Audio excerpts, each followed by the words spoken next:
What's going on, everybody? It's Blandon here from Mortgage HQ, and today I want to show you how you can fund your property development. Now, the unitary plan has enabled some amazing development opportunities.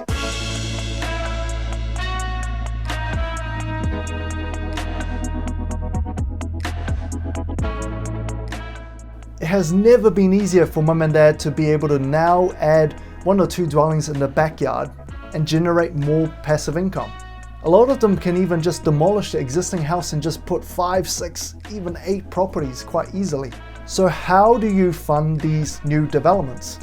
Now, if you stay till the end, I'm going to show you an easy way that you can position yourself so it's easier for you to negotiate with different funders for your development project. So first of all, I'm going to talk a little bit about the process of a development. Secondly, I'm going to talk about the 2 main ways of funding a development. And while I'm talking through everything, I'm going to talk about the costing, the timing, and some of the things that you need to watch out for as well. And if you haven't done it already, remember to smash that like button for the YouTube algorithm.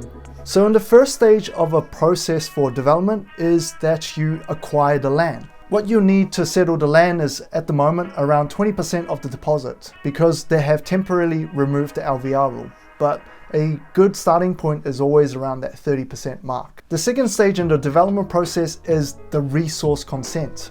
This could take anywhere from, now speaking on behalf of mum and dads, not professional developers, this could take 6 to 8 months.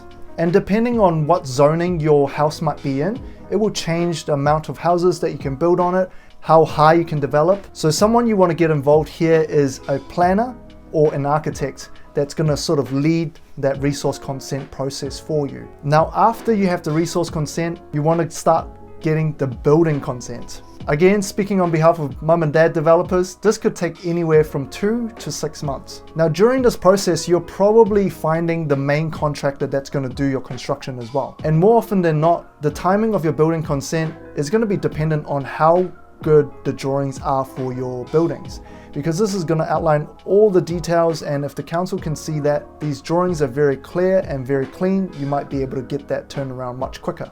And once the building consent is issued, then you can start construction right away.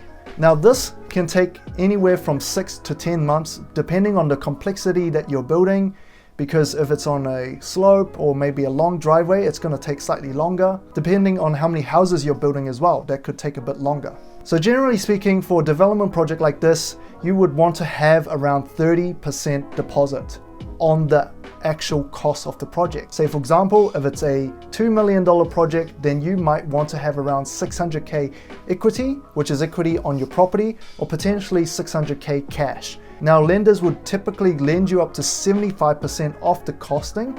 However, that 5% is going to help you because sometimes the lender is not going to give you the funding right on the time when you actually need it. So having that 5% difference is going to sort of smooth out the process a little bit for you. So with the acquisition of the land, you probably put down 20% off the purchase price. Resource consent, you want to prepare anywhere from 50 to 200,000 depending on how many buildings you're actually doing.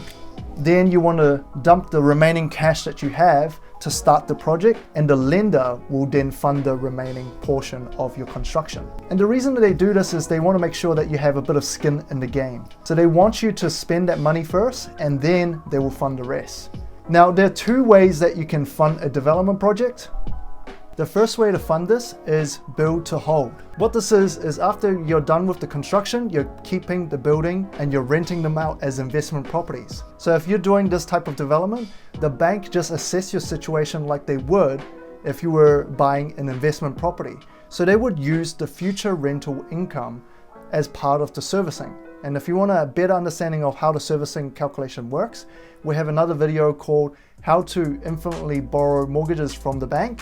You can check that out in our channel, and that's going to show you how that calculation works. Now, the one key difference with a construction loan development to hold is that they will need an extra 10% as a contingency in your borrowing power. Say for example, normally if you can borrow $1 million for an investment property, in this situation you'll need to borrow $1,100,000. This is to mitigate any risk of cost overrun. So the bank is more comfortable because you have a little bit of contingency in there.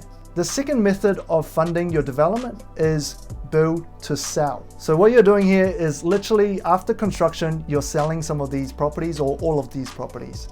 Now in this situation, if you're not holding any of it, the bank will actually not use an income calculation for your funding. Instead, they're going to look at pre-sales. Pre-sales are essential if you're trying to go through the main banks for a lower interest rate. They will usually charge you a floating rate until you finish the construction. Now the pre-sales will depend on how much you're actually needing from the bank and what kind of market we're in. If we're in a recession, you probably need to sell 110% of what you're wanting to borrow. So for example, if you want to borrow 1 million, then you need to sell 1.1 million worth of properties. And typically you would sell these properties prior to the construction. So during the building consent and the resource consent stage, you will then try to do off the plan sales, which you have all seen on the market, very popular. These developers sell these properties before they even start construction. This is actually one of the safest way to fund your development as well, because you have already sold those before you spend a big money on the construction. Now the main bank's timing is a little bit slower than what we call non-bank or construction banks, where they cost more, but it's a lot easier documentation wise. The main bank typically will want progressive registered valuation. They want to get a guy on site to check the progress of the buildings. They will also want a progressive QS report. Now having those two people and other reportings is gonna sometimes slow down the construction.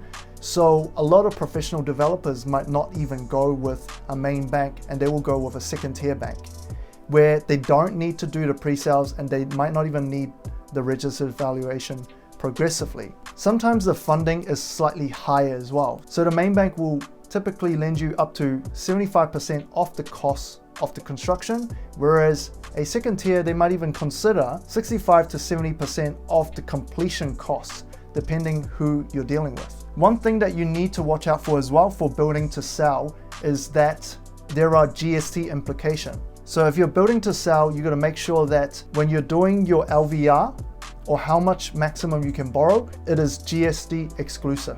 Are you guys planning to do some development in your backyard? Leave a comment down below. I'd love to hear from you guys on anything that you guys learned from this video as well. Now, I mentioned earlier, what's an easy way to set yourself up so that you can negotiate with different funders for the construction? You typically want to get yourself up to the building consent stage, because now the funder knows that you're in a serious position where you can start construction straight away, and it's not just a whole bunch of fluff of you wanting some funding for construction.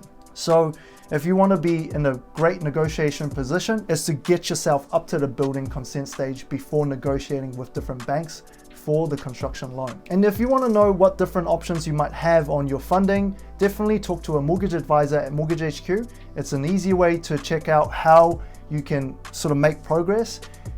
If you're sort of over here where you're acquiring for land or doing resource consent and just need a rough idea whether or not you can fund it, you can talk to one of our mortgage advisors. And if you want to learn more about how to make better decisions on your property investments or even development opportunities, you can check out our Stage 3 webinar in the description below.